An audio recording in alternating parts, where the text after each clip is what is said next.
There's countless Americans out there ringing in the new year with a toast, of course. But that's why the feds are concerned about how Georgians will celebrate tonight.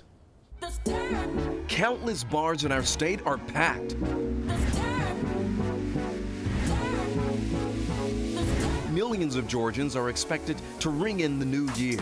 Adults will be offering a toast to 2019 with their favorite alcoholic beverage. Some mix well at parties, but not at all behind the wheel.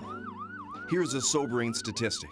According to the U.S. Department of Transportation, between Christmas and New Year's Day, approximately 300 Americans die across the country in DUI-related crashes. And the ripple effect for Georgia families can be devastating.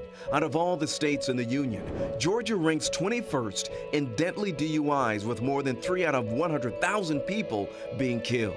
And according to the website SafeWise, our neighbors in South Carolina, North Carolina, and Florida have even more disturbing numbers than Georgia. So if you're celebrating with your favorite alcoholic beverage, get a designated driver. Happy New Year! Let's stay safe, Georgia.